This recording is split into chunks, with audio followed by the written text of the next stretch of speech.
নমস্কার, গল্পকথনে সকল শ্রোতা বন্ধুকে স্বাগত জানাই। আমার আজকের নিবেদন আশাপূর্ণা দেবীর লেখা গল্প কসাই। কান্না কান্না, একটানা একঘেয়ে কুৎসিত একটা কান্না। এ কান্না শুনলে মমতা আসে না, করুণা আসে না, আসে বিদ্বেষ, বিরক্তি। তবু ভোলাতে হয়, আদর করবার ব্যর্থ চেষ্টা করতে হয়। রুগ্ন ছেলেটাকে সামলাতে হিমশিম খেয়ে যায় সমরেশ, অথচ কমলার দেখা নেই। রান্নাঘরে কি এত কাজ হচ্ছে ভেবে পায় না সমরেশ। সংসারে আরও 2 বউ রয়েছেন বিধবা দিদি। বড় বউয়ের মেয়েটাও শাড়ি ধরেছে ইদানিং। তবু কমলাকেই বা রুগ্ন ছেলে ফেলে রান্নাঘরে পড়ে থাকতে হয় কেন, এই প্রশ্ন করবার জন্যে বারবার এগিয়ে গিয়েছে সমরেশ। ফিরে এসেছে। জানে সমরেশ গিয়ে রান্নাঘরের দোরে হানা দিয়ে এ প্রশ্ন উচ্চারণ করলে পরে কমলাই সমরেশকে আস্ত রাখবে না, হয়তোবা রাগ করে আরও দেরি করবে। ছেলেটার দুর্গতি তাতে বাড়বে বই কমবে না। রোগা ছেলের দুর্দশা করে সংসারের বয়স্ত পোষ্যদের 16 আনা সেবার নৈবেদ্য সাজানোর চেষ্টায় সমস্ত সময়টা ব্যয় করার মধ্যে কি মনস্তত্ত্ব আছে, সমরেশ ভাবতে থাকে। অথচ কমলার কথায়, বার্তায়, অভিযোগে, অনুযোগে এমন একটা ক্ষোভ প্রকাশ পায় যাতে বোঝা যায় স্বাভাবিক, বাধ্য হয়েই এমন হৃদয়হীনতা করতে হচ্ছে বেচারাকে। সত্যিই কি তবে সমরেশের আত্মীয় পরিজন এত নিষ্ঠুর? মেয়ে মানুষ এত নিষ্ঠুর হয়? ওদিকে কিন্তু কমলাও মনে মনে অস্থির হয়ে উঠেছে। ছেলের কান্নার ধরনে বুঝছে সমরেশ আর পারছে না, কিন্তু করবে কি? আজ যে তার রান্নার পালা।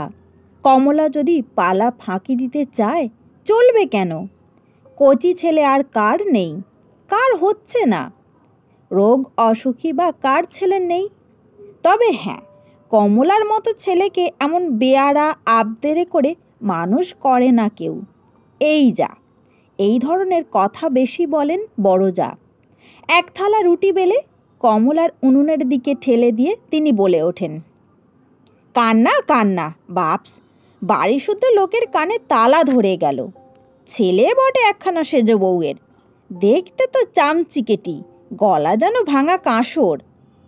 কমলা সেই বেলা রুটির গাদা আর মাখা ময়দার পর্বতের দিকে তাকিয়ে হতাশ নিঃশ্বাস ফেলে বলে, আজ যে এত কান্না কেন কাঁদছে কি জানি, ভেতরে ভেতরে কিছু যন্ত্রণা হচ্ছে কি না। বড়জা মুখ বাঁকিয়ে বলেন, তুমি আর বকো না সেজ বউ, কবে আবার তোমার ছেলে না কাঁদে? মা ঘরে গিয়ে কোলে করে বসে নেই, সেই যন্ত্রণা। জ্বর নেই, জ্বালা নেই, পরিত্রাহী কেঁদেই চলেছে। ঢের ছেলে দেখেছি বাবা, এমন ছেলে 7 জন্মে দেখিনি। বিধবা ননদ সেই মাত্র ঠাকুর ঘর থেকে নেমে আসেন এবং তীব্র ভাষায় বড় ভাজকেই সমর্থন করেন। ভর সন্ধেবেলা ছেলের চিৎকারে পুজোপাঠ মাথায় উঠল গা। কি ছেলেই জন্মেছে, অমন ছেলেকে নুন খাইয়ে মারতে হয়। মানুষের ছেলে চেঁচাচ্ছে কি জানোয়ারে চেঁচাচ্ছে বোঝবার উপায় নেই। ননদ কটুভাষিনী হলেও মিথ্যাভাষিনী নয়। সত্যি ছেলেটা চিৎকার করে যেন জানোয়ারের কণ্ঠে। কে জানে কোথায় আত্মগোপন করে আছে এই চিৎকারের কারণ, কোথায় অবস্থান করছে এই কান্নার উৎস। ডাক্তার হার মেনেছে, তবে হার মেনেছে এটা স্বীকার করে না বলেই বলে অ্যালার্জি। সম্পূর্ণ অচেনা নতুন আমদানি এই নামকে কেউ রোগ বলে স্বীকার করে না, তাই হাসি টিটকারি চলে। ভাবটা যেন আবদের ছেলেকে রুগ্ন বলে চালাতে চায় কমলাই, ছেলের দোষ ঢাকতে। ননদের তীব্র ঘোষণায় চোখে জল এসে যায় কমলার। কি একটা বলতেও যায় হয়তো, কিন্তু ঠিক এই সময় সমরেশ এসে জীর্ণ শীর্ণ ছেলেটাকে প্রায় ঠক করে রান্নাঘরের দোরে বসিয়ে দিয়ে চিৎকার করে বলে ওঠে, পিণ্ডির জোগাড় আর শেষ হচ্ছে না? ও কাজ আর কাউকে দিয়ে হতে পারে না? না হয় বাজার থেকে পাউরুটি এনেই গেলা যাক না। বোঝা যায় ধৈর্যের সীমা অতিক্রম করে গেছে সমরেশের। কথাটা বলে চলে যায় সে।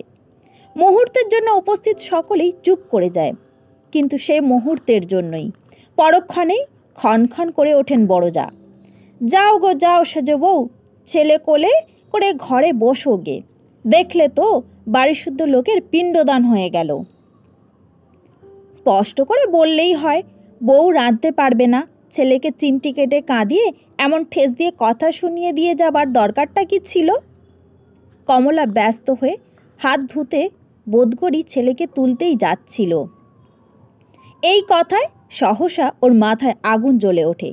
উঠে গিয়ে রোগা ছেলেটার পিঠে এক চড় বসিয়ে দিয়ে আবার এসে নীরবে রুটি সেঁকতে থাকে। কিন্তু ছেলে তো আর তাতে ভয়ে কাঠ হয়ে যাবে না, সে এ ব্যাপারের প্রতিশোধ নিতে ছাড়ে না। ফলে ছেলের জ্যাঠা কাকা সকলেই ছুটে দেখতে আসেন ব্যাপারটা কি। আসেন মানে আসতে বাধ্য হন, কান্না 24 ঘন্টায় শুনছেন তারা। শুনে শুনে কানে তালা ধরে গেছে সত্যি, কিন্তু এ যে একেবারে অসহ্যেরও অতিরিক্ত। সেজ বউ কোথায় চলে গেছে কি না এই প্রশ্নে পঞ্চমুখ হয়ে ওঠে সবাই। শেষ পর্যন্ত অবশ্য কমলার জেদ থাকে না, রান্না ছেড়ে উঠে এসে ছেলে ধরতে হয় তাকে। আপদ তো মরেও না বলে ছেলের পিঠে আরও একটা চড় বসিয়ে তুলে নিয়ে চলে আসে। ভেবেছিল ঘরে এসে সমরেশকে দেখে নেবে এক হাত, কিন্তু এসে দেখল সমরেশ ঘরে নেই, বেরিয়ে গেছে। পুরুষের সহ্যের সীমা অতিক্রম করলে তবু বহির্বিশ্বের এতটুকু আস্বাদ পাবার উপায় আছে। ঘর সংসারের এই অবোধ মেয়েরা তাতেও বঞ্চিত, কিন্তু তাদেরও তো সহ্যের একটা সীমা আছে। মরিয়া হয়ে ক্রন্দনরত ছেলেটাকে টানতে টানতে উঠে যায় কমলা 3 তলার ছাদে। থাকবে সে, এখানেই বসে থাকবে, যদি এতেই বাড়ির লোকের কানের শান্তি হয়। ছেলে চুপ করবার সাধ্য আর তার নেই। চৈত্রের এলোমেলো বাতাস বইছে, রাত 9টার কম নয়। এখানে উঠে এসে সহসা যেন একটা নতুন জগৎ আবিষ্কার করে। বাড়ির মধ্যে এটুকু মুক্তিও তো আছে, এটুকু হতেও বঞ্চিত থাকে সে। ছেলের কান্না থামাবার কিছুমাত্র চেষ্টা না করে নিজেই উপর হয়ে পড়ে কাঁদতে থাকে।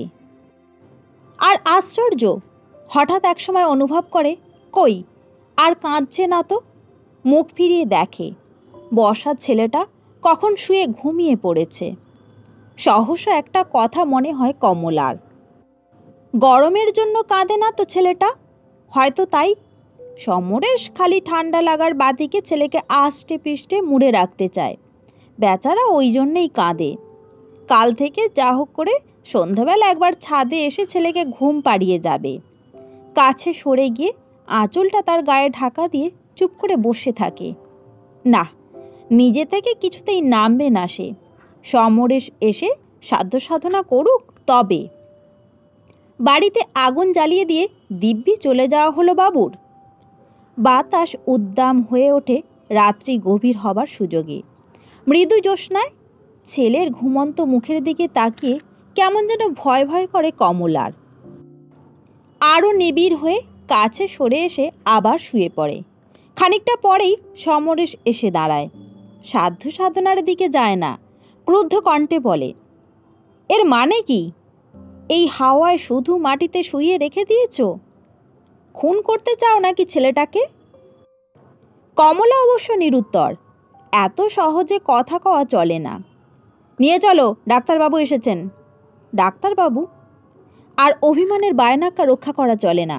ধর্মর করে উঠে বসে কমলা, বিহলভাবে বলে, ডাক্তারবাবুকে ডাকতে গিয়েছিলে? না তো কি হাওয়া খেতে গিয়েছিলাম। এ কি হয়েছে? এ যে একেবারে জ্বরে পুড়ে যাচ্ছে। নিচু হয়ে নিজেই ছেলেটাকে তুলতে গিয়ে চমকে উঠেছে সমরেশ। কমলা ভীত কম্পিত হয়ে হাতটা বাড়ায়। সমরেশ ছেড়ে দাও বলে ওর হাতটা ছুঁড়ে সরিয়ে দেয়। ছেলে নিয়ে নিজেই চলে যায়, এবং নিয়ে যেতে যেতেই নতুন লক্ষণটা স্পষ্ট হয়ে ওঠে। ভীতিকর, গা ছমছমে লক্ষণ, কঠিন কঠোর একটা স্পর্শ। ডাক্তারের কাছাকাছি গিয়ে বিছানায় শুইয়ে দিয়ে হতাশভাবে বলে, ডাক্তার সেন, এর ঘাড়টা যে একেবারে শক্ত হয়ে গেছে। নিঃশব্দ, নীরব স্তব্ধতা। কুৎসিত কান্নাহীন শান্ত মৌন বাড়ি। আর কারো কানে তালা লাগাবার মতো যন্ত্রণা নেই। হ্যাঁ, শুধু সেই কান্নাটাই চুপ হয়নি, সকলেই একটু চুপ হয়ে গেছে। শুধু মাঝে মাঝে অস্পষ্ট একটা শব্দ। কিন্তু স্তব্ধতার কদিনের জন্যে? একার সংসার তো নয়, অনেকের স্বার্থে গঠিত সংসার। একজনের জন্য কদিন সহানুভূতি প্রকাশ করবে? তাছাড়া সকলেরই মাত্রাজ্ঞান আছে। কতটুকুর জন্য কতটুকু খরচ করা দরকার সে সবাই জানে। ব্যাপারটা ক্রমশ থিতিয়ে যায়। সব কিছুই যথা নিয়মে চলে। শুধু কমলার রান্নার পালার দিনগুলো ভেঙে চুরে গড় হিসেব হয়ে গেছে। ওকে আর কেউ ডাকে না। অগাধ অবসরের সমুদ্রে ডুবে নিঝুম হয়ে দিবারাত্র পড়ে থাকে কমলা নিজের ঘরে। অফিস থেকে এসে ক্লান্ত দেহ থেকে ঘামে ভেজা শার্টটা খুলতে খুলতে শ্রান্ত বিরক্ত স্বরে বলে সমরেশ, এভাবে শরীর নষ্ট করার কোনো মানে আছে? একটা অসুখ বাঁধিয়ে বসলে কারোরই কোনো লাভ নেই। বিরক্তির স্বরটা বুকে বাজে। হঠাৎ উঠে বসে কমলা তীক্ষ্ণ আর তীব্র বিদ্রূপের স্বরে বলে, ও তুমিও এখনই লাভ লোকসানের হিসেব কষতে বসছো? তার মানে এখনই আমাকে জোয়াল কাঁধে নিতে বলছো কেমন? সেসব কিছুই বলিনি আমি, শুধু বলছি এভাবে করে একটা রোগ বাঁধিয়ে বসবে শেষটা। যাক যাক, শাক দিয়ে আর মাছ ঢেকো না। আমার জন্যে তো তোমাদের দরদ উথলে উঠছে। স্বার্থপর, তোমরা সবাই স্বার্থপর। কণ্ঠস্বরের তীক্ষ্ণতা আর রাখতে পারে না কমলা। হঠাৎ ডুকরে কেঁদে ওঠে। সংসারের কারুর প্রাণে দয়া নেই। এই তো আমি পড়ে আছি, দিব্যি চলে যাচ্ছে সংসার। শুধু তখনই ছেলেটাকে মেরে ফেলতে আরও ডুকরে ওঠে কমলা। শেষ দিন অবধি তাকে ফেলে রেখে হেসেল সামলেছি আমি। কেউ বলেনি আহা ওর ছেলে মরছে। কসাই, তোমরা সব্বাই কসাই। কিন্তু এত বড় ভয়ঙ্কর অভিযোগেও তো কই বিচলিত হয় না সমরেশ। আপন পরিজনদের হৃদয়হীনতার জন্য ত্রুটি স্বীকার করে না তাদের কটু সমালোচনা, বরং একটু হাসে। ব্যঙ্গ আর বিদ্রূপের ধারালো হাসি, যে হাসি কেবলমাত্র মেয়েদেরই একচেটে। সেই হাসি পুরুষের মুখে দেখলে কেমন যেন ভয় করে। সেই ধারালো হাসি হেসে সমরেশ বলে, কসাই আমরা না তুমি? আমি? হ্যাঁ হ্যাঁ তুমি। তোমরা মেয়ে মানুষ জাতটাই তাই। তোমরা পুত্র শোকের যন্ত্রণা সইতে পারো, তবু সইতে পারো না দুটো বাক্য যন্ত্রণা। এতটুকু কথা সয় না তোমাদের, গায়ে ফোসকা পড়ে। মুমূর্ষ ছেলেটার মরণ যন্ত্রণার কান্নাকে অবহেলা করে সংসারের কাজ না করলে কেউ তোমায় ফাঁসি দিত? না হয় দুটো কথা শোনাতো, তার বেশি তো নয়। সেটুকু সহ্য করতে পারতে না তুমি? না, সে তোমরা পারো না। তাহলে যে ত্রুটিশূন্য কর্তব্য করতে পারার অহংকার খর্ব হবে, সে অহংকার কারো জন্যে খর্ব করতে পারো না তোমরা। স্বামীর জন্যে নয়, সন্তানের জন্যে নয়। আর নিজের এই বিকৃতির বোঝা হালকা করতে চাও অন্যের নিন্দায় পঞ্চমুখ হয়ে? আত্মসর্বস্ব স্বার্থপর তোমরা। কাউকে ভালোবাসতে পারো না, ভালোবাসো একমাত্র নিজেকে। তোয়ালেখানা হাতে নিয়ে ঘর থেকে বেরিয়ে যায় সমরেশ। আর নির্নিমেষ নেত্রে নির্বোধের মতো সেই দিকে তাকিয়ে থাকে কমলা। তার অনেক যত্নে করা আত্মসমর্পণের প্রাসাদটা যেন সমরেশের একটা ফুঁয়ে হুড়মুড়িয়ে ভেঙে পড়ে। সে প্রাসাদটা তাহলে ইটের নয়, তাসের। আর সেই তাসগুলিকে যে মজবুত ইট ভেবে গেঁথে গেঁথে সাজিয়ে তুলেছে এতদিন। কি হাস্যকর, কি লজ্জা! রুগ্ন ছেলের ওপর মমতাহীনের মতো ব্যবহার করেছে সে, অপরের হৃদয়হীনতা আর নিষ্ঠুরতায় নিরুপায় হয়ে নয়, করেছে আপন স্বার্থপরতায়। ও যখন অভিযোগে বিদ্রোহী হয়ে উঠতে চেয়েছে, তখন সমরেশ মনে মনে তাকে করেছে ঘৃণা। বন্ধুরা, আপনারা শুনছিলেন আশাপূর্ণা দেবীর লেখা গল্প কসাই। গল্পটি কেমন লাগলো কমেন্টস করে জানাবেন। আর যদি ভালো লাগে ভিডিওতে একটা লাইক দিতে ভুলবেন না। সকলকে অনেক অনেক ধন্যবাদ। নমস্কার।